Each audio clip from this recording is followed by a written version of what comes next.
them today? No, because I'm gonna get them.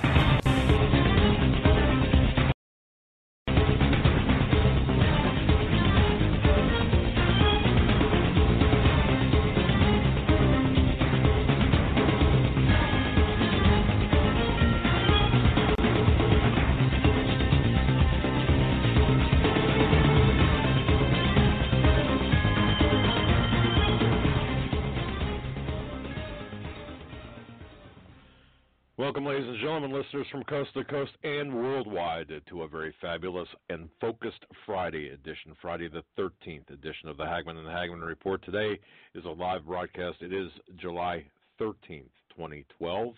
I'm Doug Hagman, founder and director of Northeast Intelligence Network. With me, of course, is my son, my co-host. We co-host together, so I guess we're co-hosts. Anyway, Joe Hagman. Joe, how you doing? I am doing good. Had a nice day today. It was cool, 84, 85. Got some things done. Got a lot of research done. We have a whole bunch of stories and important information to get into. Exactly. Also, I typed in the chat room. I said we're going to cover some news for probably the first hour. Yeah, take a few calls. So and important. Then we'll spend the rest of the show on the prepping. So this all leads back, and folks, the first hour on this, please bear with us, because we're going to tell you basically why you need to prep, as if you need to know. But some things are happening right now that we've got to draw your attention to, because it's, the big news is not Condi Rice and all this other baloney. The big news is what's happening right now behind the scenes, and actually a professional colleague and someone who's actually quoted me before, Bill Gertz from the Washington Times. I believe this also appeared in the Washington Times. Anyway, we're going to be talking about this. This is front and center, ladies and gentlemen. I talked to Steve Quayle today. And Bill Gertz, by the way, I'm sorry, it's the Washington Free Beacon, which Bill Gertz is a senior editor of. But I think he's worked for the Times, and I think he had done some. He had taken one of our stories and talked about it. But anyway, one of the most important things going on right now, folks. Remember this. Remember this name, okay? General. This is a Russian general, Nikolai Makarov. And anyway, in the Washington Free Beacon, it's Guess Who's Coming to Dinner. And Russian general, basically the guy who said he was going to bomb the United States preemptively with nuclear weapons, meets General Dempsey on missile defense at the Pentagon. In fact, he was giving an honor a reception upon his arrival. Now, okay, he met with General Dempsey on Thursday. General Dempsey, of course, is the chairman of the Joint Chiefs of Staff. Now, this was brought to my attention, and Steve and I talked about this a lot. This goes back to, Joe, our program we did, the Four Horsemen of the Apocalypse. Yes. Okay, this goes back to that program, and this has a lot to do with the things that were said during that program. And it also has some things to do with, Steve had given me permission to read an email exchange between him and John Price. Yeah. So we're going to be doing that as well. Okay. Yeah. All right. But folks, the Washington Free Beacon. Guess who's coming to dinner? Russian general, of course, Nikolai Makarov. Now, one oddity about this, and this is something that, man, look, I don't even know how to explain this, except to say it's odd, to say the least. Let me pull it. We can give a backup story by playing that audio clip we have uploaded there. Yeah, matter of fact, we're going to do that. But before we do that, I do want to say, folks, do you remember Steve Quayle had talked about this. Joe, I think you did as well. A video game that was released on 11/11/11 called Call of Duty Modern Warfare 3. Okay. Guess who Guess what the name of the main antagonist in that game? Who pulled Russia into a war with the United States? Now, there's a character in that game. Guess what his name is? Makarov. That's correct. Okay. Now we've got a Russian general, Makarov, coming to the Pentagon, and he threatened, of course, a preemptive nuclear strike. And we're going. Joe, go ahead and then. Here it is. I got it. Yeah, and he's threatening to use nuclear missiles. He was really gung ho about this. And ladies and gentlemen, this is why the second hour is going to be preparedness. But this is why we need to prepare. But this is what's going on in the background. And now listen carefully to this clip that Joe found. It's 1:54. You got to listen to this. You're not going to hear this. I don't think you're going to hear this too much. This is not getting too much play on the mainstream press. Here it goes. Tension is on the rise between Russia and the US over NATO's missile defense system. Moscow believes the system targets Russia and says it could use force against NATO. Russian army officials showed computer simulation models to illustrate how they believe the planned US and NATO missile shield threatens its security.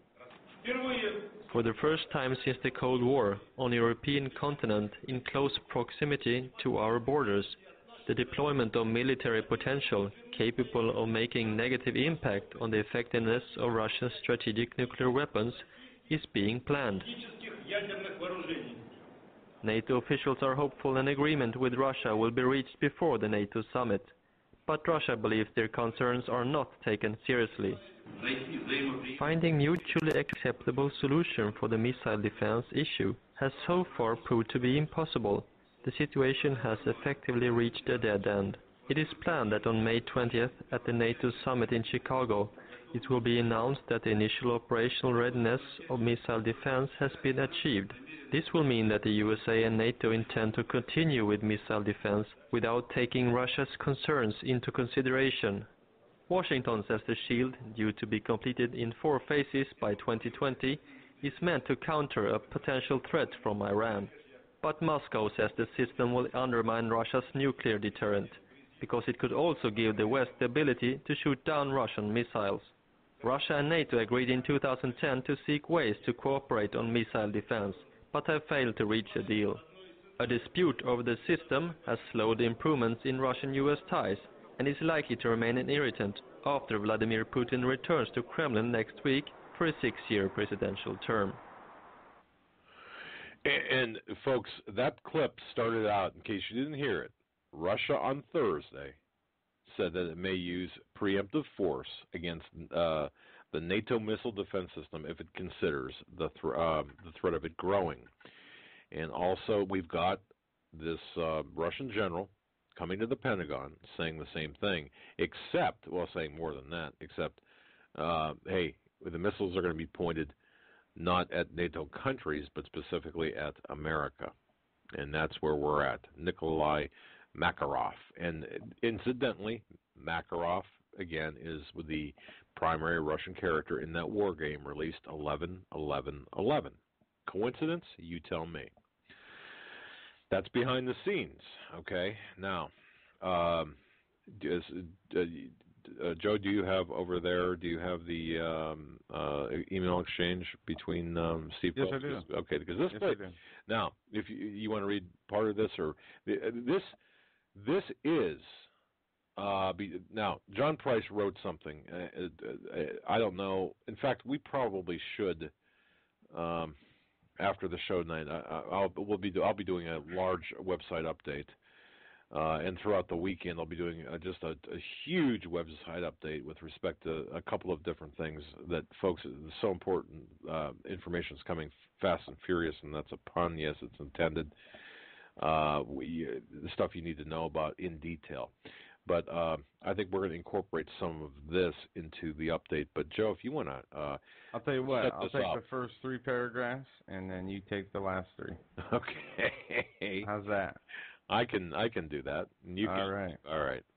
And this is very interesting. It says, "My brother, God's judgment has been passed, and the 4 horsemen." Well, no. You're actually catching Steve's response. Okay. I'm sorry. Okay. America's Guilt in God's Court and Our Sentence. And this is by John Price, who wrote the book. And we had him on. I love this guy. He's an attorney. He's a great guy. Yeah. And we've had him on twice, I think. Yeah. Yeah. And in fact, we might have him on a third time, only because of how fast things are changing right now. But go ahead. I mean, yeah. Here I am. America's Guilt in God's Court and Our Sentence.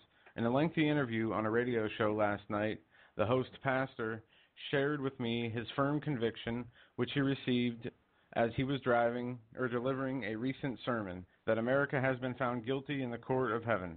He shared with listeners that 2 other watchmen who attended the April Vero Beach conference recently told him that they had come to the same conclusion, that a guilty verdict has been rendered by the judge of the universe. Our discussion last night of this conclusion then led us to look at how the courts on earth handle the question of guilt, followed by the sentencing of the criminal defendant. Once the criminal defendant is found guilty by the jury, affirmed by the judge who refuses to set aside the verdict, the defendant generally remains free on his own bail. During the time after the guilty verdict is handed down by the court, the defendant is interviewed by prison and probation employees. The interviews not only cover medication, personal needs, and etc., but you also seek to determine if the defendant exhibits true repentance for the crimes committed or merely shows remorse for getting caught.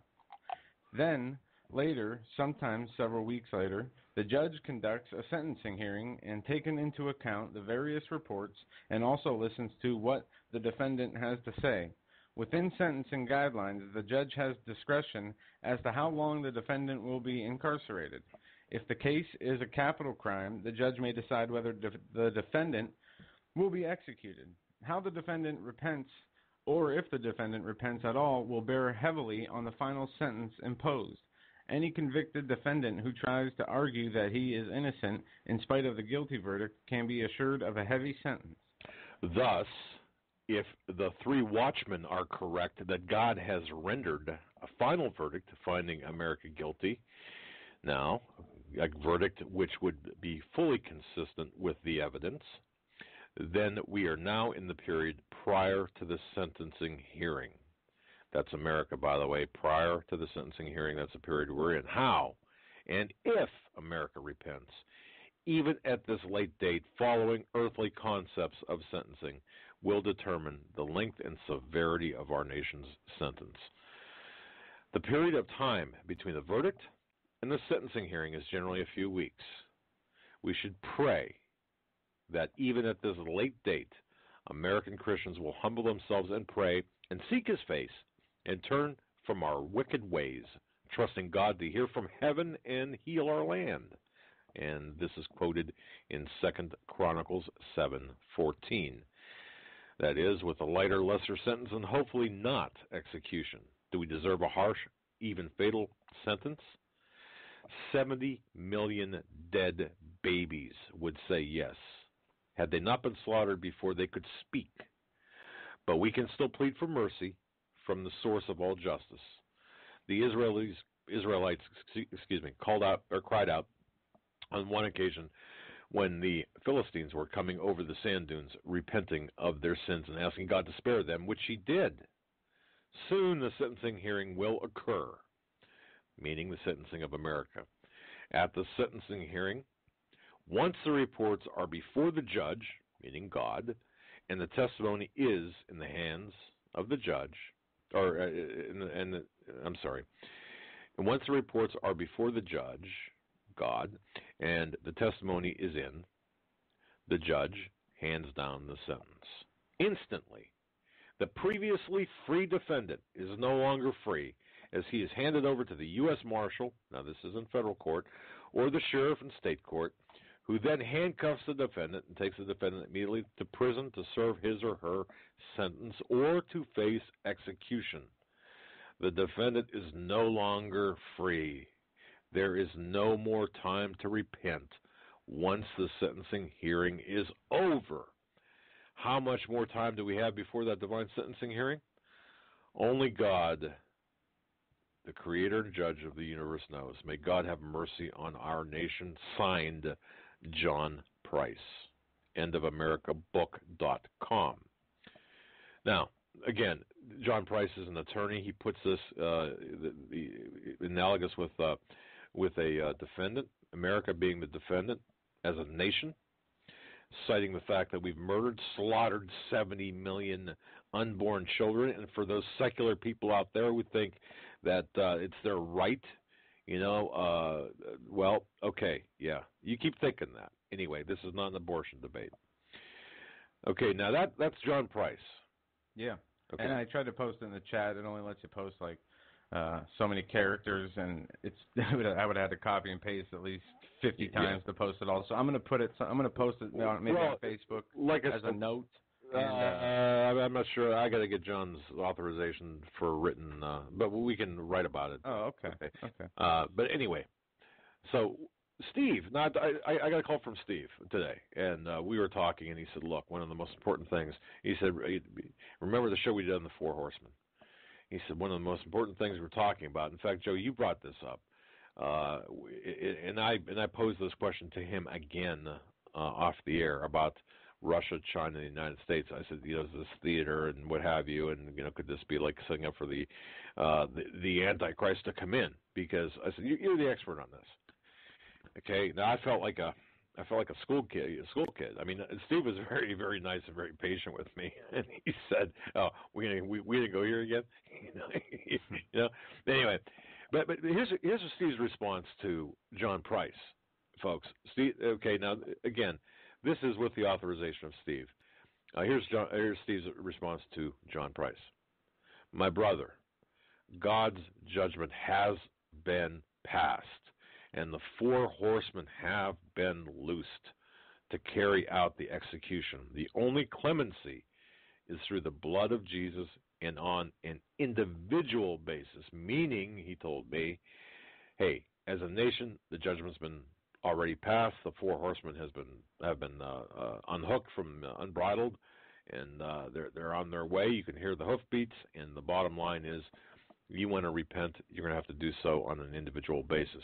That is, of course, to John Price's article, or not article, but email. And then if you want to read what John Price wrote back to Steve, go ahead. Oh, I closed the email out. I'm sorry.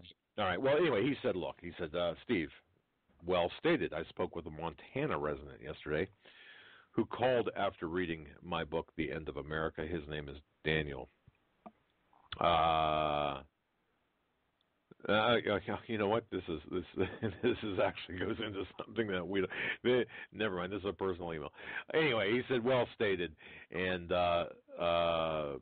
he said, you basically, okay, you did put a new, a different complexion on this, and meaning that, you know what, there are 2 points of view, and he said you basically are could very well be right. So. Now, if you listen to Rick Wiles as well, and I'm not going to speak for Rick Wiles, but Rick Wiles was there, and of course we know Rick real well. Joe and I do. I've been on this program a couple of times. If you know him, Rick feels the same way basically. All of these, and I mean men of God, and men with contacts. And this is, yeah, and you're right. I feel this way. I've been saying that. We're in trouble. Yeah, so if you take this, and you might be wondering, well, okay, what does this have to do with anything? Well, again, if you go back to Bill Gertz, and Bill Gertz, folks, Bill Gertz is I hold him in high esteem. Okay, I like the man. He's a great writer. No, he's a great investigative journalist. He knows where the story is. He could sniff out a story where others cannot or will not. Now, he's big on the international geopolitical scene. That's his specialty, if you will. And he's the one that says, look, just as you heard in the audio we played earlier, this Russian top general is not here just for dinner and drinks. This guy's here to say, look, we're going to bomb the heck out of you. If you do this, if you mess around with the NATO defense deployments, yeah, we're going to bomb you. he's definitely gonna. I'm sure he's gonna, say you gotta change this, or we're gonna have a war. We're gonna retaliate against. We're gonna have a war. Yeah. That's right. And the other thing that he said, but which go ahead. This is the thing. Is he saying this with the approval? Is the backing of the Russian? That's correct. President? You have the text of that. You have the text of that audio. And a dispute over the system has slowed improvements in Russia-U.S. ties and is likely to remain an irritant after Putin returns to the Kremlin next week for a 6-year presidential term.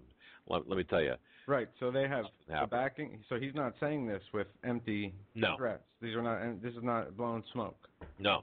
Okay. And I thought, when I talked to Steve too, I said, well, look, this guy was saying this, before, and I mean, it could be. Just a tactic also, but, we don't know what's really in their heads, if it's part of a plan or if it's posturing, you know what I mean? The way I see it, that they create, who knows, the governments could create news stories like this to distract from something else.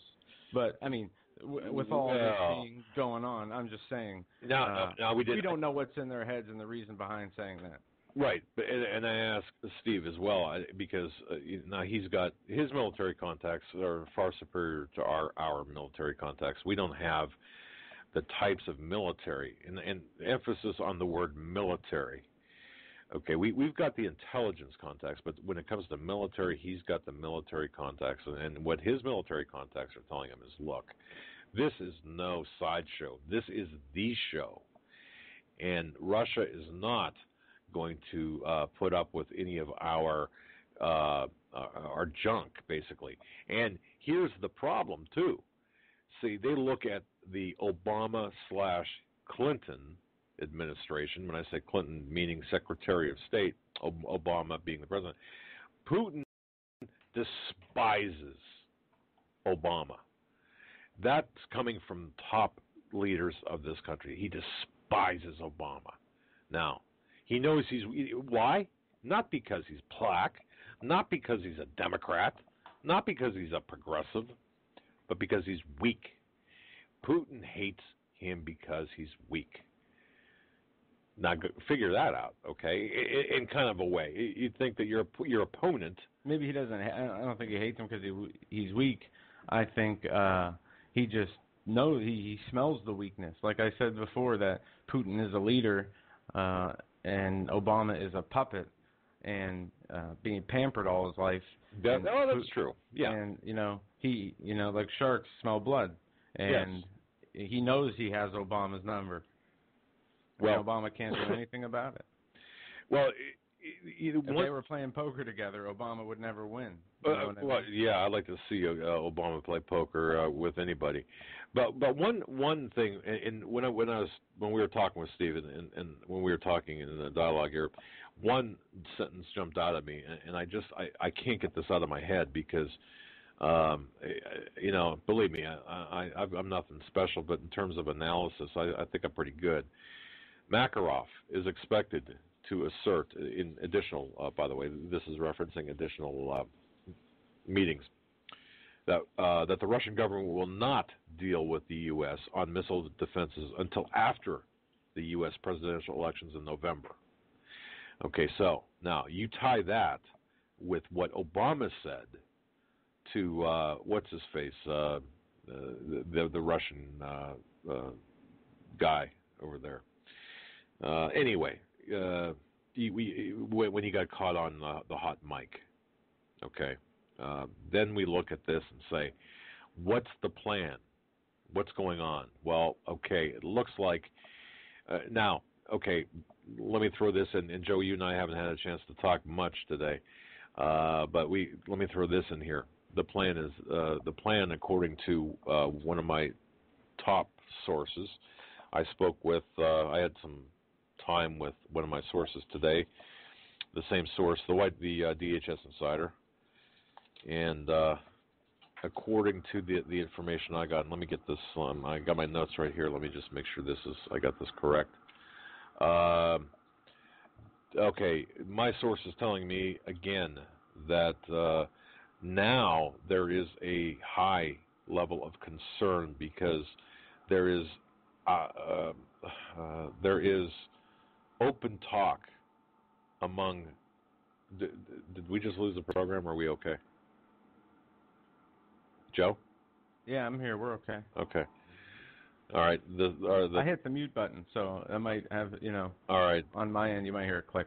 All right, because the entire my entire soundboard just went. Testing 1 2. Okay. Yeah, we're fine. Don't do that because you're knocking out my soundboard.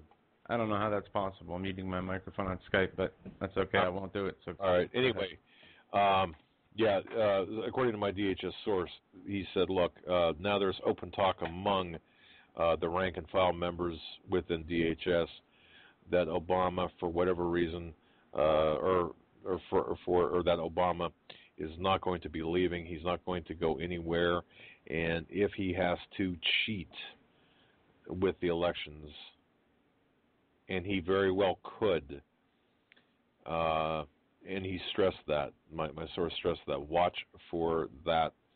And aside from he's not leaving. Aside from your source info, we have other information from multiple sources.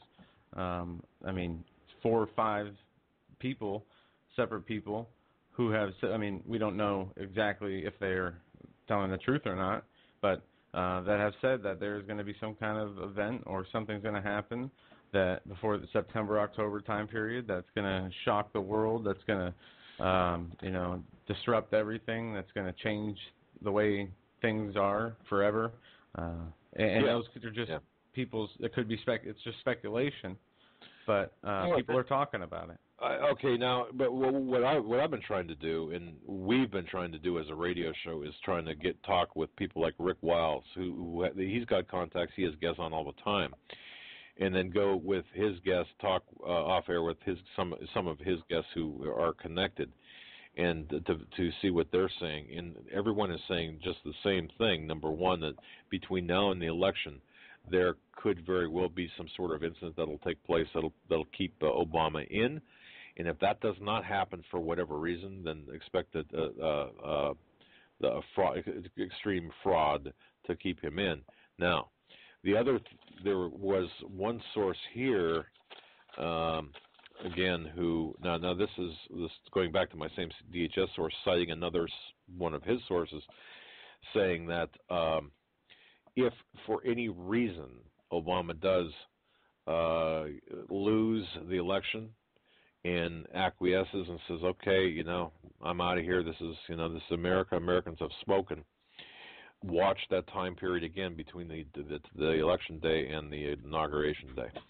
And that's the time for the false flag operation.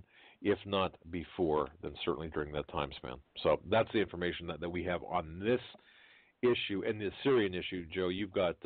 I do have information on that. I have information on a bunch of different stories. And the Russia, I'll have to wait to find I saw conflicting reports. One story said that the Russian subs and ships were going back, that they were not going to go to Syria. And then when I talked to you, you said otherwise. And I saw a headline also. So I'm going to figure that out. The public reports differ from what's actually going on, and that's where the problem lies. There's a difference between what's being publicly reported and what's taking place. Now, some news, important things I wanted to cover. Go ahead. Real quick, because I see some people talking about it in the chat room. There was an X-class solar flare yesterday, yes. X1.4, and we talked about it when it happened. And there's an article. It's kind of weird. Today, it is by the Washington Post. It says, solar storm incoming. Federal agencies provide inconsistent, confusing information. And I'll post the link to this article in the chat. And I've heard reports of, I saw one site, a solar site that said radio was down somewhere. But anyway, we'll get into this article. A wave of plasma stroked an X-class solar flare, the most intense type, is headed towards Earth. The blast-charged particles, known as coronal mass ejection, is forecast to ignite a geomagnetic storm on Earth over the weekend. NOAA predicts it will be minor, maybe moderate. NASA says it may be moderate to severe. Wait. I thought between the sun and the Earth is like 7 minutes, or that's light, I guess, right? Okay. But Okay, no, look, radiation, I sent you an email yesterday with a link. You open it up, and I'll post this in the chat room right now, where you can see it's a graphic showing the CME hitting Earth. It's a projection, and I saw that. I see these all the time. Every time we get a solar storm, I look to see the projection. I've never seen one this big before. No, honestly, and I've been watching this for like a year and a half. And I'll post this in the chat right now. According to the size, it's like 15. If you line up Earth 15 times in a line, that's how big this CME is. Yeah, it is huge. And let me go on with the article here. It says it will ignite a geomagnetic storm. NOAA says minor to moderate. NASA says moderate to severe. Right. And this author says, I ask, which intensity will it be, and why aren't these two science agencies on the same page? The intensity of the inbound CME matters. If NOAA's right, the ensuing geomagnetic storm is minor. It's no big deal. It means the high latitudes could be treated to some brilliant auroras over the weekend with few, if any, negative effects on Earth orbiting satellites or the power grid. And it says, on the other hand, if NASA's right and the geomagnetic storm is strong to severe, Earth orbiting satellites could be or get disoriented, and the electrical grid, according to NOAA, could experience widespread voltage control problems, among other issues. Aurora could be seen as far south as Alabama and Northern California, and that's pretty far south. Right. No, it is. That's crazy. That's a lot. That's a huge area. Yeah. So okay, now. But on this, okay, explain the graphic. I posted the graphic in the chat. All right, but the people that are, without the. I will. Let me pull it back up here. Try to explain it because I can't explain it here. Well, okay, but how big of an area in the United States? Let's talk about the U.S. right now. Okay, here I'll post a separate graphic too that shows. I'll just post a link to the solar monitoring site in the chat. There you go. And folks, put that in your bookmarks because that's a fantastic site. As long as we've got communications, that's a great site. I'm telling you. Yeah. It really is. It's solar img.org. Solarimg.org. And I just posted it in the chat. And on there, on that site, you scroll down, you'll see a few images from SOHO of the sun, and you can see how bright it is, the sun sticking out from the filters. Then below that, it shows the earthquakes, the geomagnetic field around the Earth, and then the link we're talking about, the projection of the CME. And it shows other sun satellite pictures and graphs underneath that shows the electrons. It has a monitor of the flares, how high they are. And also there's something here called an ionosphere graph. And it shows global real-time ionosphere map. And it shows when the solar flare comes in, it hits the Earth's magnetosphere. Right. And the charged particles heat up. And whatever that does, right now, it is the highest level, the scale's from 1 to 11. It's a 10 all across the southern hemisphere through Central America, and it's a 9 up into the U.S. and an 8 throughout the whole U.S. So, but on a scale of what? 10 being the worst? 11 being the worst. 11 being the worst, all right. And then back to the one where it shows that massive CME ejection.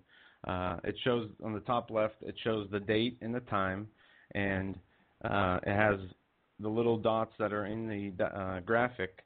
Each have they're up on top listed, and they're listed names next to them. Like the yellow one's Mars, or the yellow one's Earth, the red one's Mars, etc.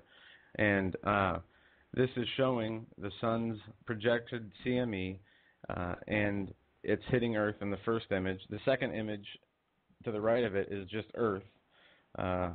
And you can see, that is huge. And the intensity scale's on the bottom.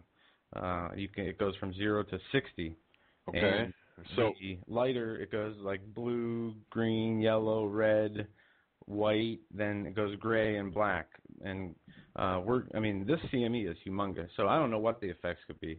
There's also another good site, spaceweather.com. Spaceweather.com, all right. Yes, and I'll post a link to that as well. They are a separate site, and they have good information from what I've seen on there. Somebody posted in the chat. Thank you, Protractor. No, Joe, you had talked to Stan Deo about this, I think, at length. And I talked to him. There was a anomaly that happened in March of the magnetosphere flipping. Right. Which was he never saw that before. See, and as soon as that flipped, you know what I learned? Went down, right? But I got to check the dates. If that was like April 15th, I think, and there's reports out that the sun's poles flipped, like in April 14th of 2012. Okay. So maybe that had something to do with it. I don't know. I haven't looked in. You just reminded me about that. I saw that other article about the sun's pole flipping. I'll look and see if I can find it. But, yeah, there are signs in the stars, in the sky, just like it says in the Bible. Things are changing, and we have to be prepared. And when I was talking to Steve today, he said, look, have you watched, and folks, remember this as well from our 3-hour show, Dmitry Duduman, his website, Hand of Help Ministries, or handofhelp.com, handofhelp.com. And he said, hey, check out, reread the Dreams and Visions. Now, look, I understand, I do understand, ladies and gentlemen, that Dreams and Visions are the subject of fanciful things, but Dmitry Duduman is an interesting person. I would not dismiss him at all, but back in 1984, he had a message for America. And now think about where we are today, right now, with respect to the fires, the drought, the sun, and now the pending war. But this particular one in 1984, just very briefly, I just want to touch on this. He wrote this in September of '84, or he spoke this in September '84, and it's been transcribed. But he said late one night he couldn't sleep, and I'm not going to read that. I'm just going to get right down to the heart of this because we're short on time here. He was talking about a vision that he had, and again, please, folks, just take it for what it's worth. But I feel compelled to tell you about this. He said God basically showed him. It wasn't a dream. It was not a vision. He said, I was awake then as I am right now. I was very lucid. But he was shown California, and God said, this is Sodom and Gomorrah, all of this in one day. It will burn. Its sin has reached the Holy One. Then he took me to Las Vegas. This is Sodom and Gomorrah. In one day it will burn. And then into the state of New York. He was asked, do you know what this is? And Dmitry said, I said, no. He said, this is New York. This is Sodom and Gomorrah. In one day it will burn. And then Florida, and so on, and so on. And he took him back to the rock where he had begun. In one day it will all burn. It will burn. All of this I have shown you. I said, how will it burn? He said, remember what I am telling you, because you will go on television, on the radio, and in churches. You would yell with a loud voice. Do not be afraid.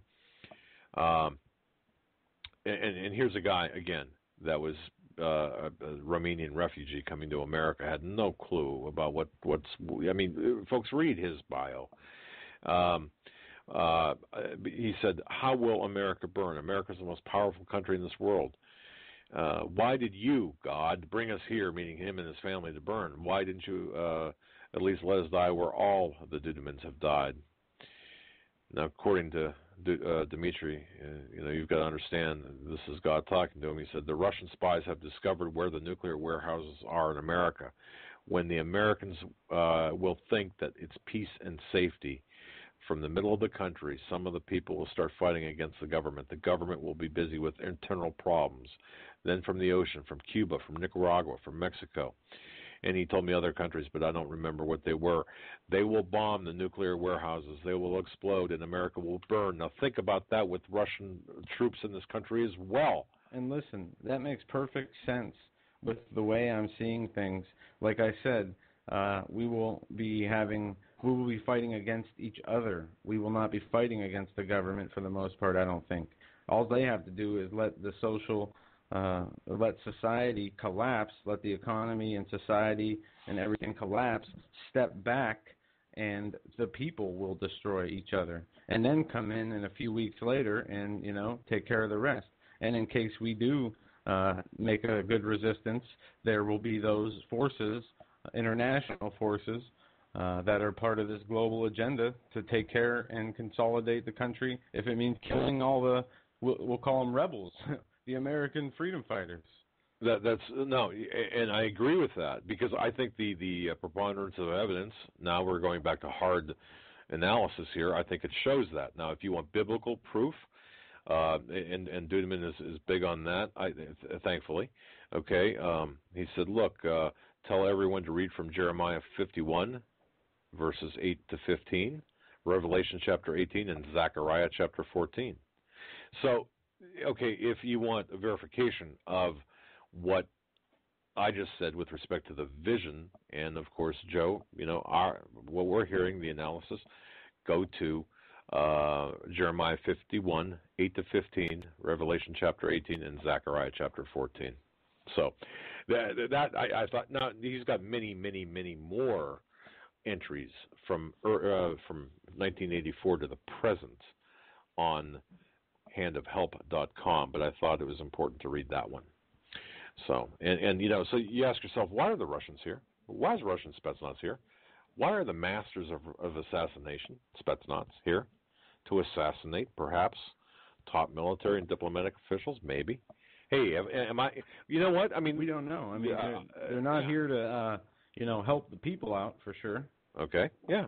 So, but you have to ask yourself, how did this happen? And look, this happened through the military-industrial complex. That's right. The international global bankers systematically destroying and distracting, brainwashing society, while at the same time obtaining total control over the government and all of its resources. That's right. And, and again, going back to the program of the Four Horsemen, when Steve and I were talking again today, and Joe, we were talking about this as well, Ann Barnhart, who we had on our show as well. Yeah. Okay. She's great. She's a great lady, exactly. In fact, she could be, she's your age, Joe. I mean, my daughter's age, for crying out loud. She wrote a write-up on Romney. She tore him to shreds. It was great. I wanted to read it on air. I should, but that's when we talked about getting her back on, because she is a firecracker and a very smart woman. But back on July 12th, she wrote this. Many people are sending her emails, by the way, of, well, geez, the economy is so bad. I mean, LIBOR, you got LIBOR, you got global, you got all this fraud out there and going on. And what firm do you recommend? Where do you recommend I put my money? And she says, nowhere. Get out. The entire system is totally, completely corrupt, and therefore no firm is safe. Don't be stupid. Don't be obtuse. Snap yourself out of the Stockholm Syndrome that you're clearly stuck in. Okay, stop right there. The Stockholm Syndrome. Yes. That is for people who don't know, that is when you start feeling empathy and liking the enemy, your kidnappers, your enslavers, your oppressors. That's right. For those of you in Union City, Pennsylvania. Yeah, now get all of your money out of the entire financial system, she says, including stocks, bonds, retirement accounts, futures, everything. And then she says, well, but what about the? And then she says, what part of everything are you not comprehending? One more time, if you cannot physically touch it, if it's not physically on your property, such that you can stand in front of it with an assault rifle and physically defend it, if you don't own it, and it could be confiscated / stolen from you at any time if it ever actually existed at all. That's, in other words, nowhere is safe unless that is the, Right. And that's, I mean, don't look at what the trends are. Look at what the people who are in control, who run this global Ponzi scheme are doing with the money. They're buying assets, gold, farmland, food. Food. That's why they're building their bunkers everywhere.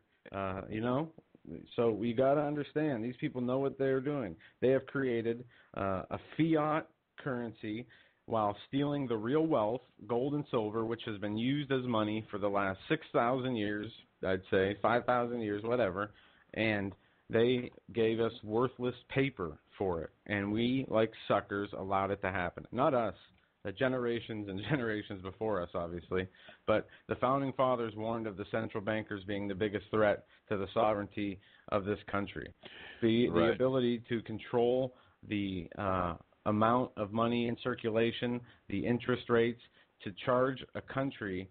I mean, like we said, it's an international banking cabal. The Federal Reserve is a private corporation. The United States pays interest and pays money to the Federal Reserve for them providing the service of printing the money, something Congress was supposed to do and could be doing, and we wouldn't have a debt. Well, exactly. Look, we've had stimulus packages, quantitative easing, bond buying, interest rate cuts. You can't cut the rates anymore. We're at zero interest rate. Energy or emergency economic summits, bailout packages for banks, for entire nations, actually. Operation Twist, by the way. Unprecedented government intervention in business and massive amounts of new government debt, yet nothing at all has helped this economy on a global basis. And we're headed like a freight train into a side of a mountain. That's the way it's going to be. And there a couple of different sites list numerous warning signs of a coming imminent global financial collapse. And I guess if you want to know why you should prepare, well, we're telling you. Dr. Doom, as he's known, Nouriel Roubini, says that the approaching crisis is going to be worse than 2008 because there's nothing left. I mean, there's nothing left. What are you going to do? Cut rates to what? -5%? Are you going to do another fiscal stimulus? Of course not. It's done. I mean, you can't do this. Right. The quantitative easing process are becoming less effective. John Ember. They never were effective. Okay? No, of course not. This is all ridiculous. This is the problem. This is the illusion and the deception. People slave away at their jobs day after day, struggle to pay off their debt with money that is worthless, and for things that are worthless, and not per se your house and stuff, but the whole culture, our culture and society is a materialistic, self-centered society. Everybody has to have their little shiny toy and object and whatever, to keep them entertained. So, and people are so far gone from the reality of the real world, as if everything were to stop. Let's say we lost electricity across the world. People would be lost. Yes, they would. And never in history has it been so since the light bulb was invented, Well, so we're all going to be watching TV in the dark, ladies. We need to get closer to nature. We need to get closer to what we were intended to be as humans, We can't live in this technological society where we're being attacked on every aspect, every arm of the technology that is, broadcast and pumped into our heads, whether it be TV, radio, advertisements of Janet Napolitano talking in Walmarts. You know what I mean? It's just constant bombardment of evil all the time Absolutely. from these devices, especially the ones that, you watch. But and Nigel Farage, we all know who he is. What he said too about the economic. Look, all of this is just smoke and mirrors, really. The entire economic situation is smoke and mirrors. But he said about the recent the recent thing with the UK. He said that the deal, the Euro deal. He said it's not gonna make things any better. 100 billion euros for the Spanish banking system. 20% of that money has to come from Italy. Under the deal, the Italians have to lend the Spanish banks at 3%, but to get that money, they have to borrow at 7%. Yeah, it's ridiculous. And Nigel talked about how the leaders of the EU who pushed for the bailout said it would work, the first bailout would work, and pushed real hard saying the second bailout would work, and now they're pushing for a third, and he just tore those people apart saying, everything you've ever said has been a lie or completely false.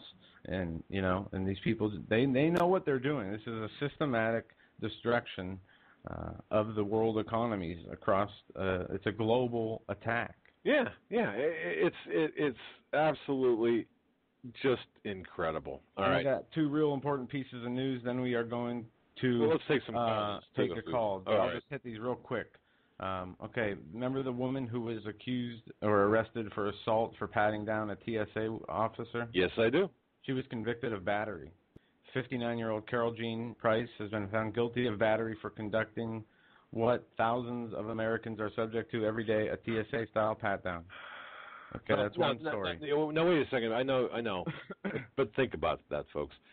Doing the same thing to a TSA agent that the TSA agent does to right. you. I mean, it's ridiculous. We know. It's completely sick and twisted, and our system of justice in this country has been completely decayed of anything that's good and wholesome, and we have complete mafia criminals running. But you want to fly? Go ahead and fly. You want to go through the nuke machines? Go through the nuke machines. You want to get patted down? Go get patted down. Be a sheep. The top law enforcement officer in this country is a gun smuggling, lying communist. He's a communist. Sociopath. Yeah, sociopath is right. Don't forget, Eric Holder is the guy who took over Columbia University back in 1970, and with several other students, and named the ROTC room after Malcolm X. That's who Eric Holder is. Yeah, Eric Holder is a terrible. His actions has proven him to be a horrible person. Even if you make mistakes or do things and you get caught, you have to at least admit to it, say you're sorry, show some repentance. You know what I mean? This guy is cold-blooded, evil. Showing repentance. But this next article is even more important. All right. The Department of Homeland Security now adds high-powered battle rifle to arms buildup. On July 5th, the Department of Homeland Security announced on the FederalBizOps.gov website that it plans to buy 36 Colt LE 901 rifle systems. The latest DHS purchase follows a solicitation issued on July 13th for the purchase of .223 caliber Remington enhanced performance ammunition in excess of $500,000. The Colt assault weapons are designed to accept the .223 ammunition. The 901 is much more than your typical assault rifle. The weapon will allow the DHS FEMA foot soldiers to go from an assault rifle to picking off terrorists at a distance by only changing the upper receiver. And I'm not going to read the rest of this article, but if I'm not mistaken, this ammunition is illegal under the Geneva Convention to be used in war. This specific ammunition. Well, since when do we or anyone follow any conventions? I might be wrong on that, but whenever they bought bullets the last time, that mass buy of bullets, those bullets were illegal. Some of those were, but the fact of the matter is they're militarizing the Department of Homeland Security, and pretty soon they also want to federalize the TSA agents to make them commissioned law enforcement officers as well. That they're moving closer to that, and don't forget, of course, about the arms treaty as well. Toward the end of this month, on July 27th, the United States will be a signatory to the Small Arms Trade Treaty. And again, people, even conservatives say, well, there's going to be a two-thirds of the Senate has to ratify a treaty. Well, I think Henry Reid called the 20, half dozen senators, middle of the night, and two-thirds of those present vote yeah, and bang, we're committed to this treaty. Yeah, let's go to calls. We're going to go to calls right now, and we have about 5 minutes before the break.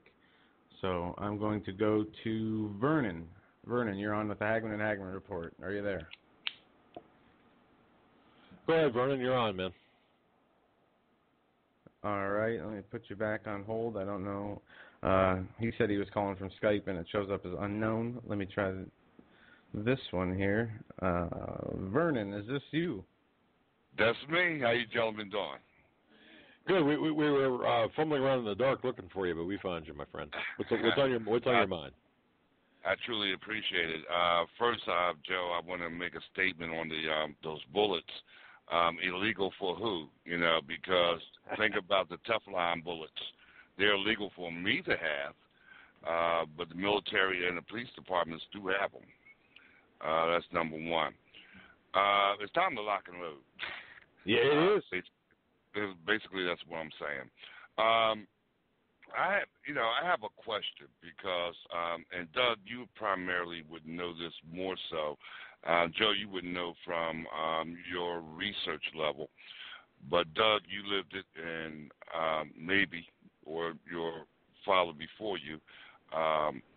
But go back to Stalin, Lenin, Brezhnev, Khrushchev. All of them have echoed at one point in time or another. We're going to destroy the United States from within. And if we go back as early as Gorbachev, when we were going through Glasnost and Perestroika, Gorbachev, in his Russian papers, was saying, don't worry about these terms. These terms are cosmetic. Our true purpose, and he echoed his predecessors, our true purpose is to destroy the United States from within. And if I go back to even during that time with Reagan, okay, Reagan made a statement I have never forgot. A snake will shed its skin, but it never changes colors. And right now we have Russian troops on our soil. At the same time, in the Gulf, we're locked and loaded against each other. So how can my enemy be on my soil and we're going to go to war with each other? Vernon, I God bless you, man. Yeah, how exactly? You're not looking for an answer to that. I think that was more of a statement, right? I mean, yeah. It was a statement. Yeah. Isn't that something? Our enemy, we've invited our enemy in, and then where we haven't invited our enemy in, we've allowed the enemy to come in. And, of course, I didn't live during the time of Stalin, or I was not alive. But right. You know what? You're right on the money with Gorbachev and stuff. Yeah, and as you said, we've allowed the enemy to be where it is today, and we have. But we must not forget that we have been deceived greatly by the banking satanic cabal that set up the systems when the TV came out, all the media, the propaganda, using the Nazis, Operation Paperclip, where they brought the Nazis over. Absolutely. And they took over the country. They figured how to manipulate and utilize human emotions and reactions, and they used that and created the propaganda machines, which are the mainstream media, the Hollywood movies, music, and etc. But Vernon, you're 100% right, though, Vernon. What you said, Khrushchev was a big one, especially him. But perhaps, saying that we're going to destroy you from within, but perhaps more insidious to that is what Gorbachev did during the 80s and with, right. So, yeah, you're right, man. Yeah. It's all been a big, and don't forget, too, after the breakup of the Soviet Union, what do we have? All these satellite states, all these Stan states, Uzbekistan, and so on. And they're nuclear armed, and a lot of them are Islamic, and so what man, there's a lot of money flowing into a lot of people's pockets. The last president that we had was JFK during the Bay of Pigs, when he went and said, click, click, click. You want to play? Let's go. We have yet to have one president since him with the backbone to stand up against anyone. Everybody's in everybody's pockets. Now, that's true. Some will say, well, the exception there was Ronald Reagan. I think that Reagan had done some interesting things in Iceland and with the Russians, but I think he was played as well. So right. I mean, yeah, the appearance of posturing, JFK style, could have occurred in Iceland during the meeting between him and Gorbachev, but certainly the effect was something less than desirable. But yeah, man, you're right on the money, Vernon. I'll tell you, what a great history lesson. Unfortunately, we are where we're at. Yeah, we are, and that's why, again, I always echo this: what is coming is going to come, because the players, they playing with a different deck of cards than what we're playing with.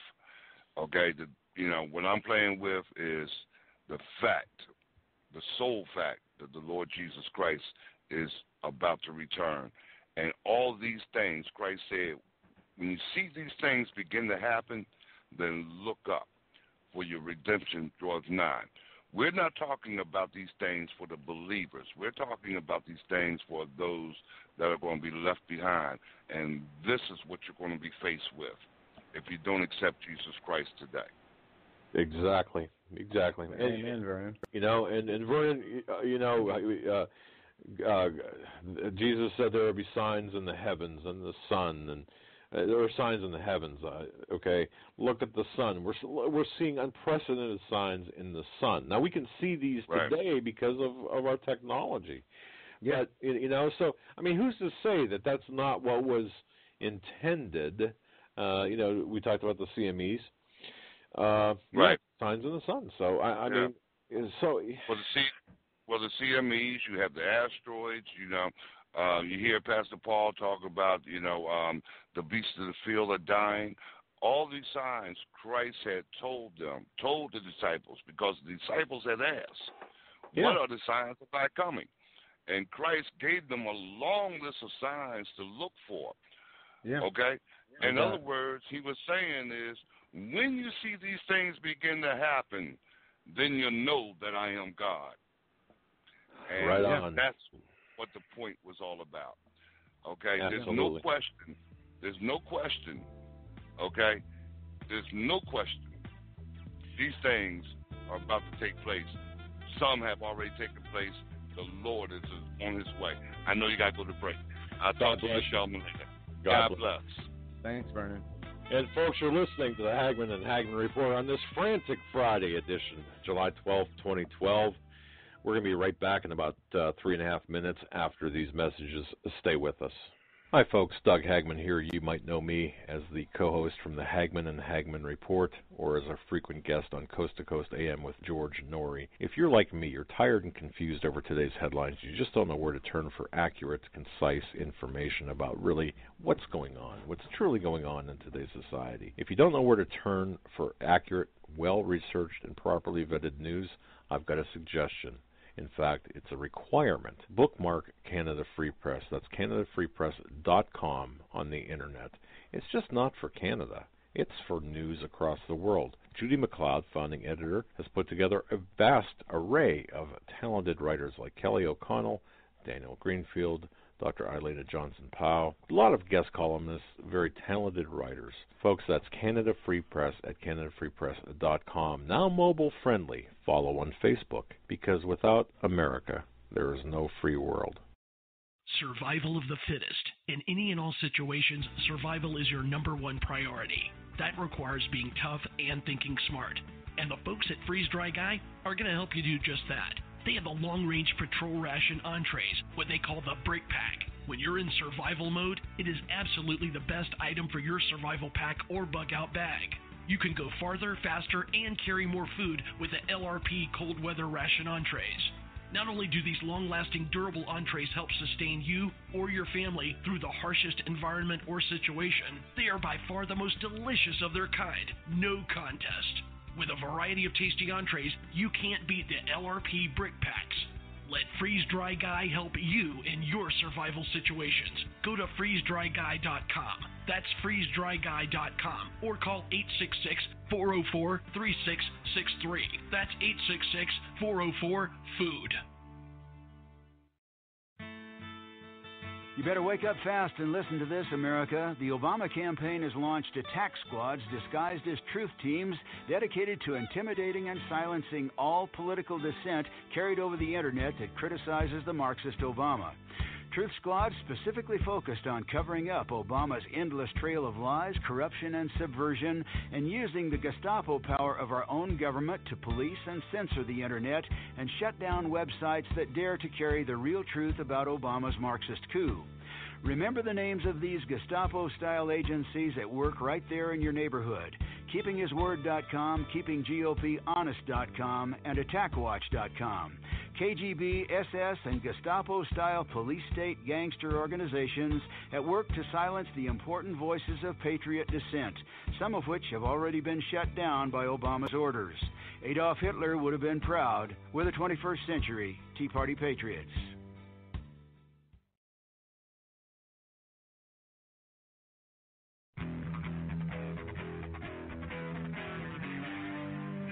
Doug Hagman. One guy that doesn't need a bullhorn to get your attention. You want answers. I want the truth. You can't handle the truth.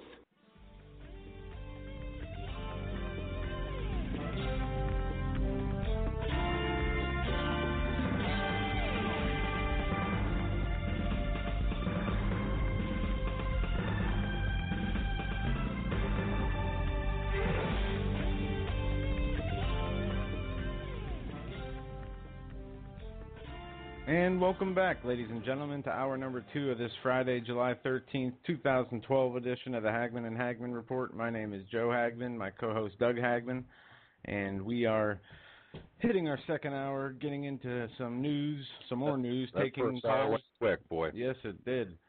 We mentioned that we could be talking about doing preparedness today, and I figure since we've already spent an hour in the news, and preparedness is a topic that needs a very vast explanation in different areas, and it needs time. We need time to do that. Yeah, we would be better off doing it correctly and using a whole show's time to do that. And you know what, folks?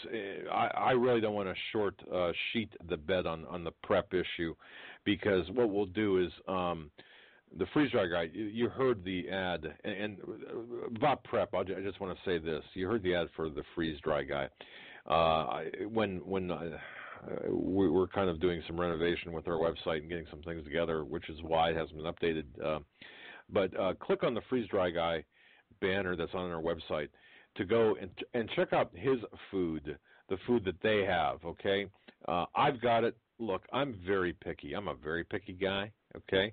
Plus, I haven't tried it yet. I know you have a bunch of it. Yeah, you got it a while ago. Well, yeah, a while ago, and I've never tried it. So. I think I've got a can that was packed in 1973. I'm pretty sure. I'm serious. And it's still good. It's still good. And in fact, I had like a Christmas Vacation, Clark Griswold's milk. Exactly. But anyway, no, I had opened the chicken, actually the freeze dried chicken, and look, I'm very picky. So for the first thing I did, and don't laugh at me, okay? I tested it on my dog first, okay, and just to make sure. You are picky with food. I am. I don't like.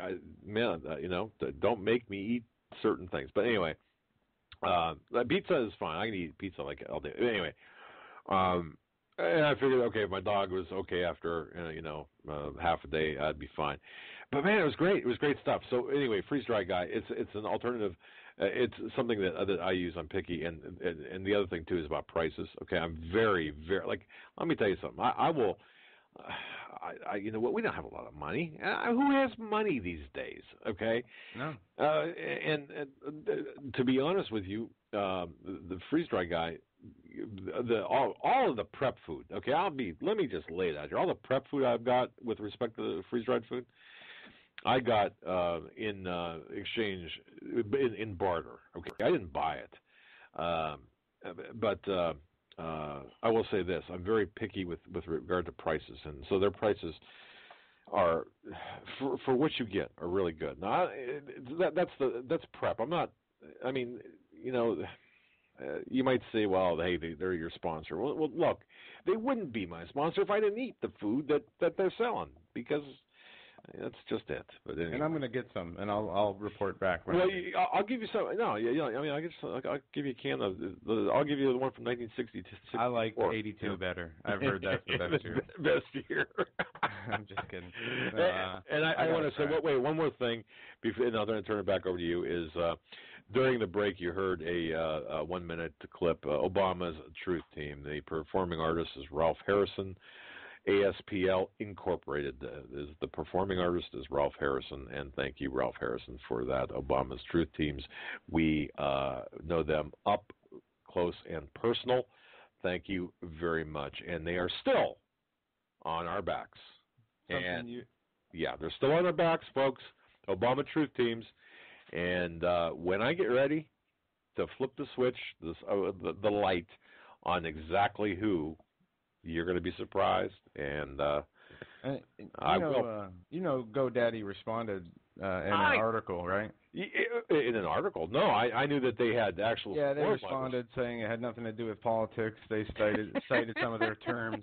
And if you read the comments, they're like, well, they say this, but they're doing that.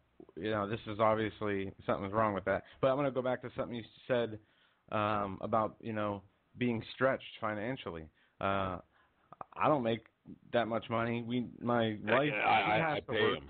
It's now turned into everybody I know, all the couples I know, both people have to work full-time jobs just to get by. It was never like that before. Usually a man could have worked, and that would have been enough to cover all the expenses.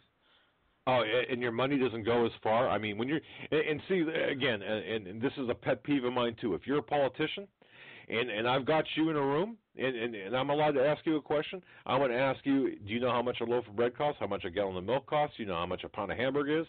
And if you don't know that the answers to those questions, get out. You've got no business there. Get out. Because you're not in touch with reality.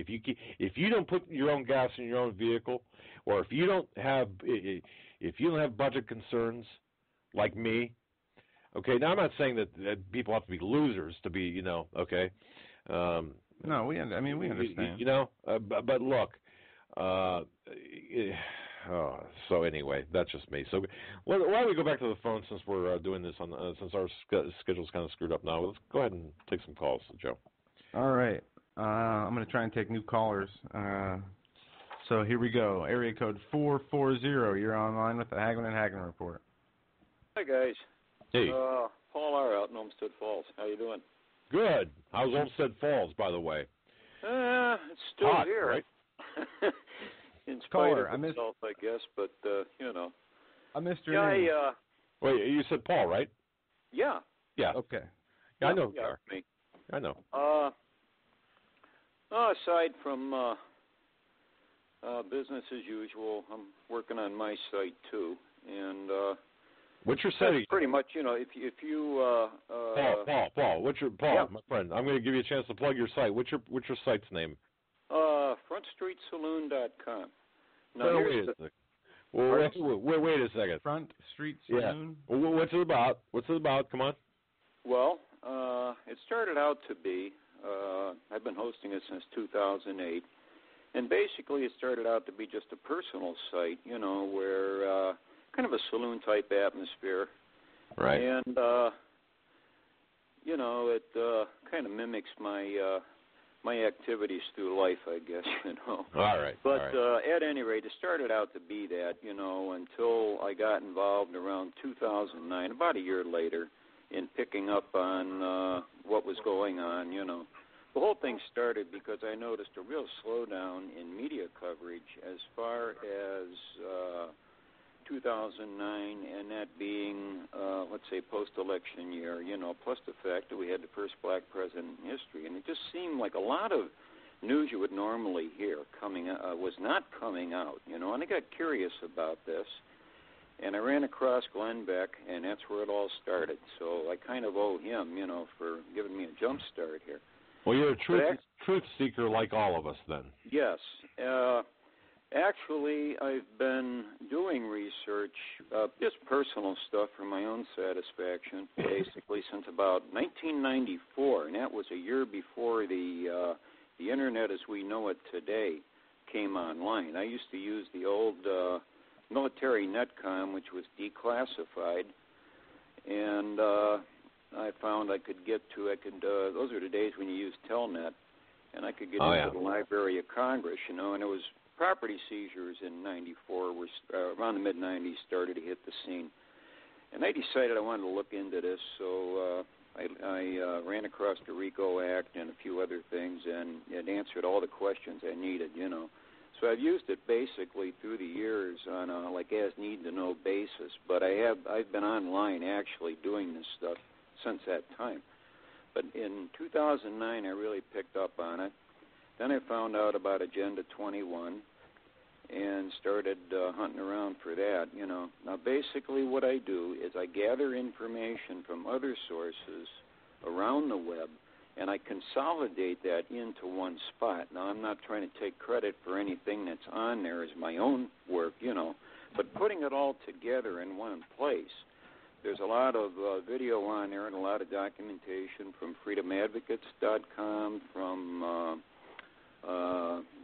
Rosa Corey's sites, and anything that I ran across on YouTube and that. And what I've done is I've posted it on there, But it's pretty well dedicated to the education of Agenda 21, and in particular public-private partnerships, which I sent you a couple of emails. Pardon? Fascism. Big personified. And the thing is, you have to realize when you study these and you see how they're laid out, what the bottom line is on them, and then you look at things like health care, that's the biggest one going. And that's all designed. Everything is, the new economic model is public-private partnership, and that's going on around the country in general. And at this point in time, the scary thing is there's probably not one city in the United States that does not have some form of sustainable development going on, That's like right. In my city, for instance, it began, I don't know how far along they are with it, but it actually began with garbage collection. Now they call it privatization. Yeah. But any piece of legislation that's passed where you are penalized if you do not, we don't pay for it through taxes. We pay for it directly to the contractor once every 3 months. But however, if you decide you don't want to go that route and you're not going to pay it and you want to opt out of it, you can't do that. That's correct. You can say, they'll tell you, well, you can do whatever you want with your garbage, but you're still going to pay the bill, or you're going to pay a fine and you're going to pay the penalties on it. Well, that's a PPP right there. And there's many ways of disguising them, So, that one there is a natural fact, which I have tried to pass on to other residents here. But once again, it's the thing we all know. You can lead them to water, but you can't make them drink. They either don't want to hear it, they're not interested, or whatever, So if they want to remain stupid, that is their problem. But anybody that wants the information, both within my own neighborhood and likewise, but you know what, Paul, they're free to visit the site, Yeah. Now, Paul, I want to say one thing here, and then I'm going to let you plug your site again. But I want to say one thing. And Joe, I want to tell you this too before airtime, and I forgot. I've come to a kind of an epiphany. Here's what I think is going to happen. Okay, there is going to be an event or series of events that are going to take place. The internet is still going to be alive and well. It might be there might be some outages a little bit, or there might be some throttling to the internet, but by and large, it's going to be alive and well because it's not going to, how they monitor. But yes, however, okay, that's the time, Paul, I believe, that people are going to come to you and people like us and other people and our listeners and say, hey, did you hear about this? Do you know about this? Yeah, I agree. 100%. Okay, so I think we're going to have a window there, and I'm being generous, but that was my epiphany today. But go ahead, Paul. I'm sorry. Well, I've kind of laid away from laid away from anything that's political. I just stick with known facts that are available out there. Right. But I try to dig up as much of the truth about them as I can. So anybody that right now would say, behind what you were talking about with the Obama truth, whatever you want to call them, I got different words truth for teams, it. yeah. But I have nothing on there to say about Obama or anybody else. So it's not. I stay out of that. I'm not politically oriented anyway. I never have been, and I never will be. I do not belong to. I joined the Tea Party for one reason, and one reason only, and that was to try. I used that as a venue to get the word out about Agenda 21 and everything else. But I didn't get any responses even back from them. Sorry to say. And I just stopped. I stopped blogging there. What's there is there. And, that's that. But anyhow, the site consists basically, of the main hosting server, but then there's a small one there, which is actually located right in the house here. Now there you'll find where most of the documentation is, and I got those tagged on. I got them tagged on the menu as it'll say redirected. Okay, right. And that brings you right to this server. But there's a small chat room, 10 people only at a time on there for anyone. It's a live audio video. It's actually a demo that I'm using, and they give you 10 free on it. So I says, hey, why not? It works. Anyway, it's pretty fully. It's pretty. It's small, but it's equipped pretty good. And I try to pump as much info up there as I can. Now I'm working on some of my own work for a change, just commentaries and some other things. That I haven't posted too much of that. All right. Got to move on. Look, give your site name out again. FrontStreetSaloon.com. All right, my friend. Now, one quick thing. I'll mention this fast. No elaboration. I agree with you 100% on something you said a few shows back with reference to getting anybody or everybody who's anybody together. And in other words, all the hosts that would like to join in, okay, and kind of help coordinate things here. And my opinion is get a big room with a big round table in there, take the Glenn Becks, the Rush Limbaughs, take anybody you want, and put them in there and lock the damn door. And just tell them, get together, stop. The rating days are over. It's about truth, and it's about reaching people. And if everybody with an audience out there could possibly get over their petty BS. Right on. And get together, so I agree with you 100% on that. And the other one is I kind of got a laugh. I got on late last night, but I got on there with enough time, okay, to hear a particular phone call that you got from somebody that was more interested in the character of you and Joe and the differences that lie there within, other than the truth that comes out of what you guys are trying to do. And I was over here, and I was literally crapping my pants, okay? This guy just blew me away, but I like the way you handled that. It was very good. Beyond that, have a good night, and I'll keep up with you when I can. All right.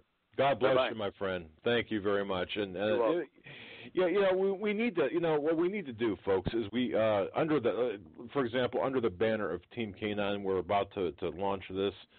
We're going to be contacting everyone, like-minded people, talk show hosts, and writers and whatever, and if we can kind of, I don't want this to be like trying to herd cats, you know what I mean? But and I don't necessarily, we don't have to be the leaders. Nobody, look, we just need to get the word out. That's the whole thing. Get the word out. Educate the people, right, Joe? I mean, that's what Absolutely. we need to do. So right. Put your egos. Check if you want to, put your egos away. Yep. Pride, ego. Getting into spreading truth for notoriety. If that's what you want, I would advise not to do it. If your goal is just to help people, you will do well. And let me tell you, anybody who gets into this business for either notoriety or money, I got news for you. It ain't going to happen. Certainly not the notoriety you expect, and certainly want. and the money. Wow, no, I don't think so. All right, let's go to another call, Joe. All right, moving on here. Let's see. We're going to go to area code 480. You're on with the Hagman and Hagman Report. Well, hello, Doug and Joe. It's Arizona Debbie. Oh, wait. So I don't have any sound effects, but God bless you, man. It's good to talk to you. Good to match a voice. To talk to you. Hmm? It's good to match a voice with a name. There you go. Hey, listen, I was calling. I enjoyed last night's program so much.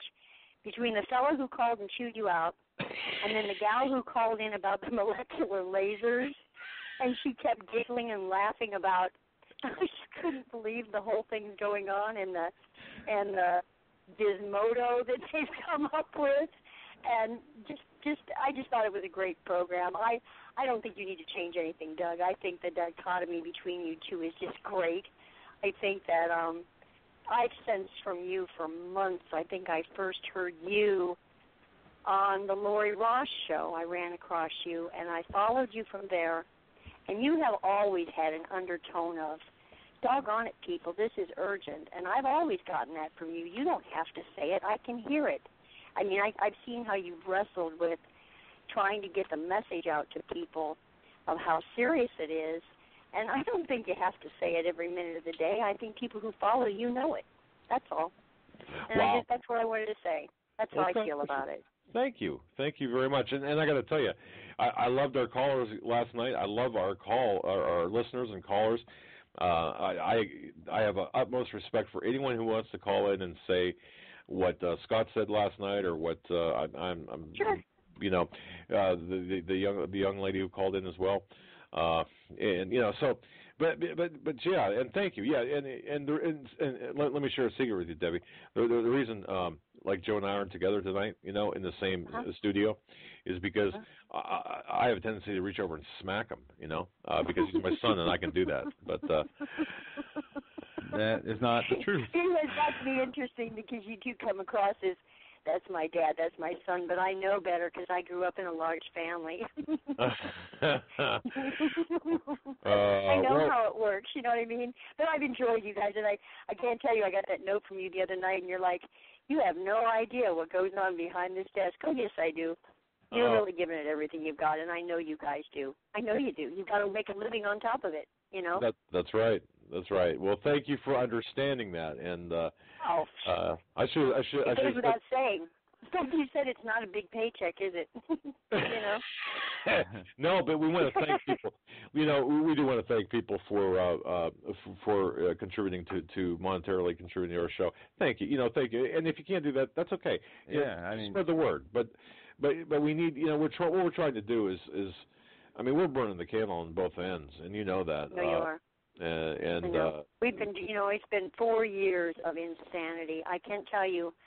I used to be in financial planning years ago, and I can remember telling people this is how naive I was, and like you, waving the flag, and after 9/11, let's go get them, and so naive. And I wish I could go back there. I wish it was true.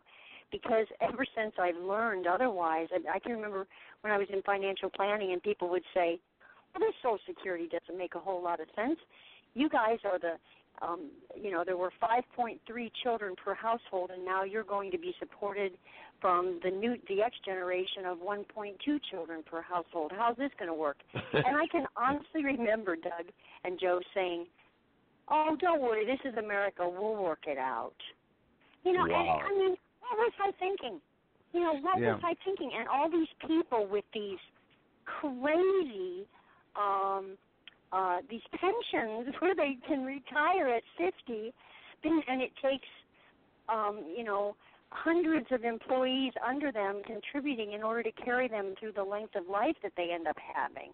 Oh, yeah. With, you know, with 85% of their highest salary their last year and full benefits. I mean, people don't realize it. I think that, and you said something last night, Joe, that just blew me away when you said, this is the end of the, what is it? This is the 100th year of the, Federal Reserve.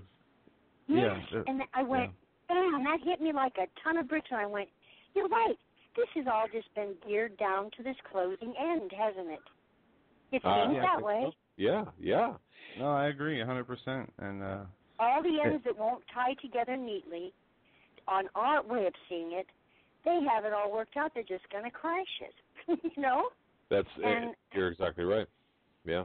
That's what they're going to. I mean, that's why Social Security was never meant to handle it. And none of this, and it's all socialism, and socialism doesn't work. And I'm so tired. It's like, real quick, I don't mean to go on and on, but it's like in California. We sat here in Arizona and watched what California did. And I can remember thinking, how can you people be so stupid as you think you can support all of that and not crash? It was a beautiful state. My God, I used to go over there every weekend in the summer. And you don't go over anymore. It is not the same.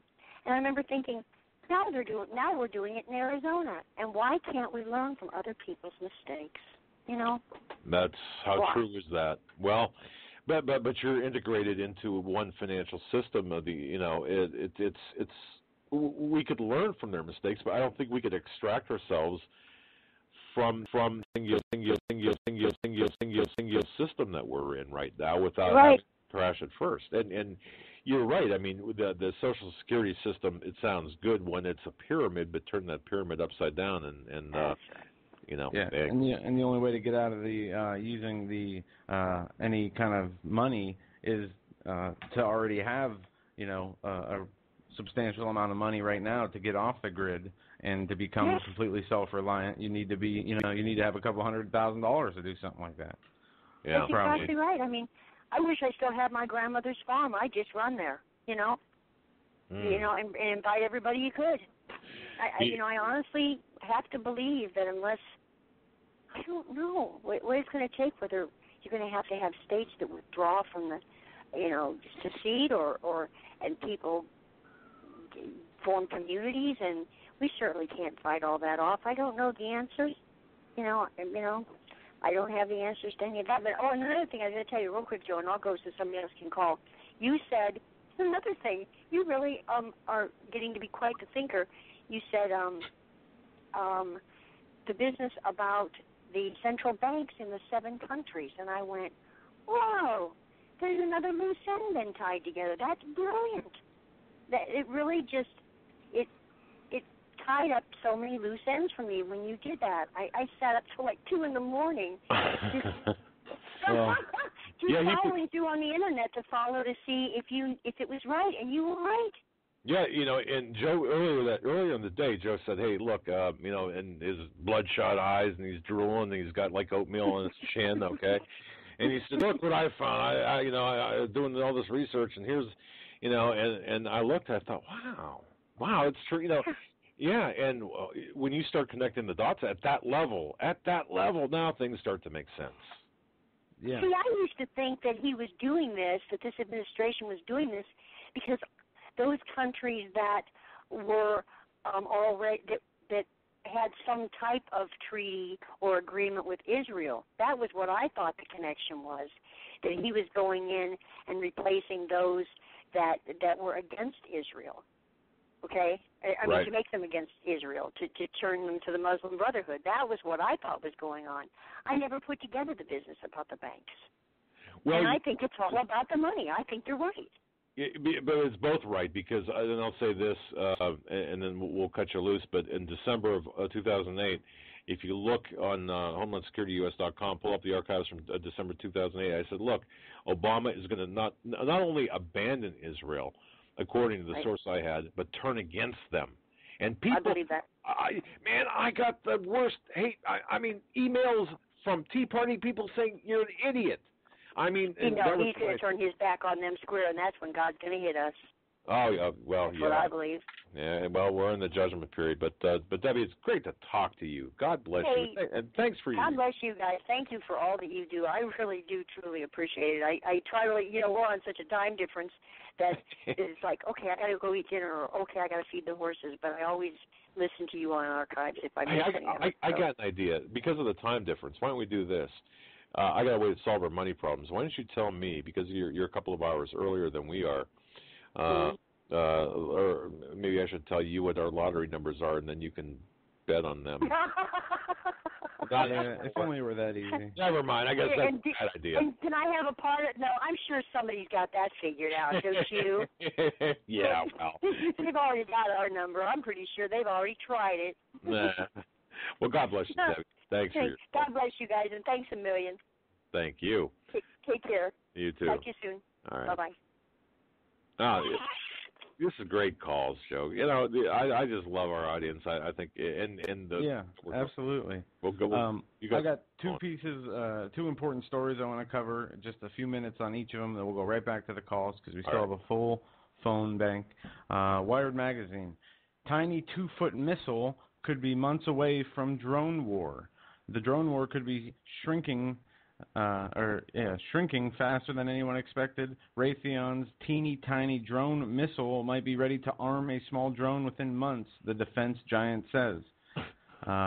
Since 2009, Raytheon has been experimenting with what it understatedly calls a small tactical munition. It's a laser-guided missile less than 2 feet long and barely a tenth the weight of the Hellfire missile that the iconic Predators and Reapers pack. And the wait for it may be almost over. We're just tweaking the software and running some environmental tests, a business manager for Raytheon's missile division told AIN Online. So how big as we talked, we will have armed drones patrolling the skies of America, spying on American citizens, and if you've watched any drone strikes and the behavior of these people who operate the drones, we are in trouble. And with that, another story, the Pentagon now wants to award drone pilots for bravery in an effort to depict drone warfare as some sort of courageous and noble act is intensifying. The Pentagon is considering awarding a Distinguished Warfare Medal to drone pilots who work on military bases often far removed from the battlefield. That's an insult to every American veteran that's been on the battlefield as far as I'm concerned. My uncle was shot on parachuting into on D-Day, okay? He was shot by a German soldier, and he lived, but that's an insult to my uncle, and to every combat veteran. You're telling me that somebody sitting behind a desk in an air-conditioned office somewhere, operating a joystick, is going to be awarded a bravery medal? And a lot of times, a bravery medal. And some of the time, I've seen, there was just a video that went in circulation of a guy singing "Bye Bye Miss American Pie" while he dropped a missile with a drone on a group of civilians who said they were terrorists over the radio, and they were in the farm doing something, but they were in the street. And I mean, just that death culture, the video games of, like you talked about, that video game, all the video games of violence and death and whatever, the killing that goes on there has morphed into this, technocratic evil with these drones, that it is a reality now that we have these nerds who love death because it's not real to them and not in their face. It's on a TV screen like they've been playing video games. It's just like a video game, and this is who runs this. But I'm going to move on to this story, and we'll go back to calls. This might be the most important story of the night. Food crisis fears as U.S. corn soars. I'm going to post a link into the chat for that. This is from the Financial Times. It says, is the world on the brink of another food crisis? It has become a distressingly familiar question, with the price of agricultural staples such as corn, soybeans, and wheat soaring for the third summer in 5 years. The prospect of another price shock is once again becoming a prominent concern for investors and politicians alike. I doubt it's a concern. Yeah, but we need that ethanol. We need that ethanol. Let's make ethanol. Yes. It says the U.S. is crucial to supplying the world with food. The country has the largest exporter of corn, soybeans, and wheat, accounting for 1 in every 3 tons of the staple grains traded on the global market. Prices for this year's corn crop deliverable in December have jumped 44% in a month. Wheat has rallied 45%, soybeans 17%. Right. And this is not getting better. When you talk, no, it's not. And when we're looking at the situation with corn, okay. You have to understand. People have to understand that it's. It's a fuel additive, and don't tell me that it's unused corn that would otherwise be discarded. Okay, I've heard that argument. That argument's been refuted, and I believe that has been put to rest. But so there goes the price of basically your staples. Yes. Go back to the burning of America, basically the drought. I mean, we're seeing, I think, the beginning birth pangs of this judgment that we're in, and food is going to be hit hard. So I can tell you, at least from my own stand, from where I sit in my spirit, it's telling me yes, we are definitely, I think, close the end of the birth pains. And who knows what timeline that works. Yeah, neither one of us have. It could be 2 years before the tribulation starts. It could be or whatever. It could be a week. It could be 5 years. But I think it's going to be, at least 1 to 5 years, and before it gets, real serious. Maybe not. Maybe I don't know. We go tomorrow morning. Everything. A catalyst. Yeah, an event before the election. You're right. The sun. That big sunspot I told you is facing us, that belched out that solar flare. Yes. If they have another one, there's so many variables that could happen. Let's go back to the calls. Let's do it. Let's rock and roll here. Let's see here. Yeah, we don't screen calls, by the way, folks. No, but I started writing them down so I can keep track. We have a lot of, we're growing, and we have new callers, and I'd like to get to the new callers. So I've been trying to keep track the last couple of days. Let's go to our first-time caller line. Yeah, I wish we did have one of those. Yeah, well, go ahead. All right, area code 205. You're on live with the Hagman and Hagman Report. Go ahead, caller. You're on. Hello? Yeah, it's you. Hello? You sound really far away, like you're on a speakerphone or something. We are on the speakerphone. I didn't mean to call in. We were just listening. Sorry. Oh, no problem. Oh, that's okay. Stay listening. Okay. That's good. Thank you. All right. Okay, Joe, you're deducted. I remember. I have never seen that number. What's a call? $20 a call? So, okay. All right. Let's see. Let's go down the list here, and this is fun. All right. I believe if you want to talk to, I thought if you want to talk to the host, you got to press 1, or if you want to be on air, you press 1 or something like that. They seem to all be or come into the same queue. It doesn't matter. Yeah, there's no separation here. I'm just going to go down the list, I guess. And if you're listening, just tell us you're listening. That's fine. Area code 239. You're on live with the Hagman and Hagman Report. 239. You're on air. Just listening, right? And back on hold. All righty. Let's try this again. Area code 702. 702, you're on with the Hagman and Hagman Report. Hello, are you there? All right. Let's put that one back on hold. Back on hold. Okay. Here. Let's see. We're dialing for dollars. Area code 856. You are on live with the Hagman and Hagman Report. It's Sheila, and I was just listening. Nice. Perfect. All right. I'll put you back on hold. Okay. That's $40, Joe. Oh, man. Well, how about you start taking calls? We might even it out a little bit. All right. Okay. Let's see here. We will try another one. We got a I know. I see Mel is in here. We'll go to Mel's call. Mel, you're on with Agman and Hagman Report. Hey, brothers. Thanks for having me on. Well, thanks for coming on. What's on your mind? My mind is the drones that are going to be programmed to run over the country. Yeah. I was just thinking during the French Revolution that Queen Antoinette and then King Louis, that when they were in prison, they tried to flee the country. Since they belonged to a monarchy, they sought outside help from other foreign armies to help them. Are they using the drones, I guess, to shut down a insurrection?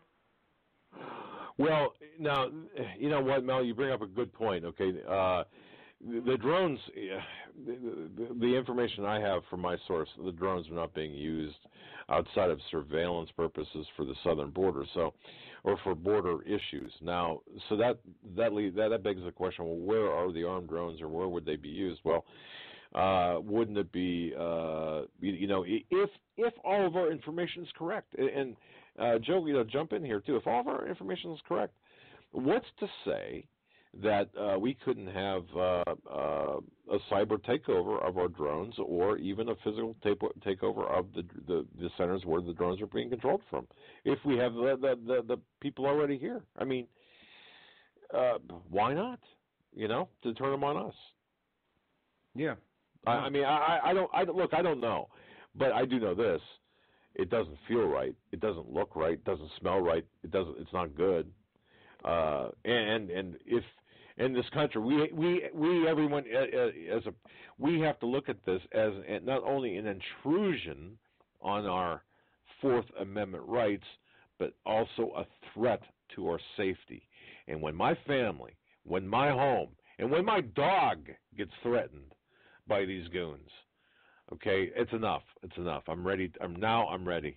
Okay, as Vernon said, to quote, lock and load. Okay, that's, again, I'm not advocating violence for those in the legal profession and DHS and Obama Truth Teams, but what I am saying is I'm not going to roll over and play dead either. Mel, what else? Anything else? Yeah. Oh, yeah, I just wanted to say, I think that the drought, it's going to be worse next summer, and I say, we made a lot of sacrifices here to save up on food. We closed down our cable TV, and we replaced it with the internet, so we get all our real news from there. And just to see the effects from the Dust Bowl of the 1930s, that affected the agriculture really badly, and I think the drought this year could be probably the worst drought we ever had. I think that's what they've been saying. It's the worst drought in history.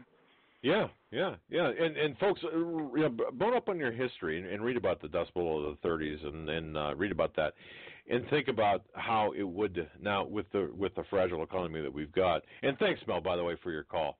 But think about the fragile economy that we have and the food supply, and even the poisoning of our food supply by numerous methods. Hey, yeah. We are in trouble, man. We are absolutely in trouble. We're going to go back to the phones and take a call from somewhere in the state of Pennsylvania, not too far from us. Caller 412, you're on with the Hagman and Hagman Report. Yeah, can you guys hear me? Yes, I can't because, look, never mind. I was thinking of, never mind.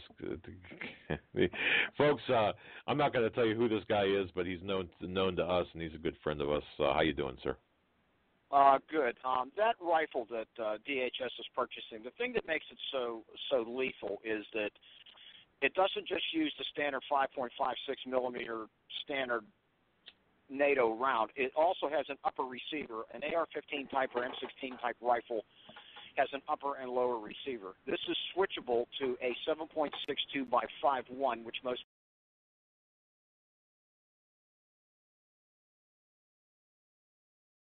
people call .308 Winchester. Now, that gives you what's called standoff capability, which has been the determining factor in warfare since the Battle of Agincourt. If I can take you under effective fire with an 800-meter weapon, while you're stuck with a 460-meter 223 5.56, they're not the same cartridge, but they're very similar. I'm going to win the fight because I'm going to be able to lay lead on you in a beaten zone before you can ever take me under fire. So that gives them actually two rifles with just carrying an upper receiver and a rucksack. Now, why would you need all those guns? No, there's no logical explanation for it at all. And, that's what's so odd about this. I will take civil insurrection for 500, Alex. Well, they're worried about something. I mean, I just heard today. I don't know if this stat is true. The corn has jumped. Prices of corn have jumped 40% in a month. Yeah. I got that from Michael Savage. I'm guessing he's really that was accurate. on the. I got to tell you, Times. We just read the article. Corn 40%, wheat 45%, soybean 17%. Just to tell you how bad it is, I was driving. I was in caller. Well, I was driving just south of here today from an appointment, and I was on a back road, and this farmer stand was out. You know how in a rural area you get all these people selling crops.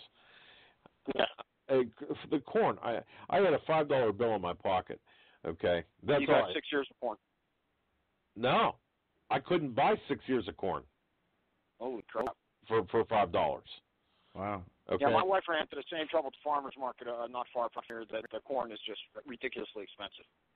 Yeah, so and of course it goes into everything. It's corn fructose, it's corn syrup, it's corn's in 100 different products. Animals have to eat it for feed. That's going to raise the price of meat, beef, probably, pork, everything. I mean, it's if you don't buy food now, quite frankly, you're a fool because you're going to pay for it later anyway. Yes, in a much so why harsher you just way. spend the money? I mean, you're gonna do it anyway, and it insulates you from the system. If you're not dependent on them, they have less control over you. That's true. Now, but get back to the rifle. Look, I know you're an armaments and explosives guy. Okay, I know food's important, but get back to the armaments here, caller. Well, what do you think? Okay, look. This concerns me. I mean, this DHS thing, and I know we went over this, but let's go over this again a little bit more.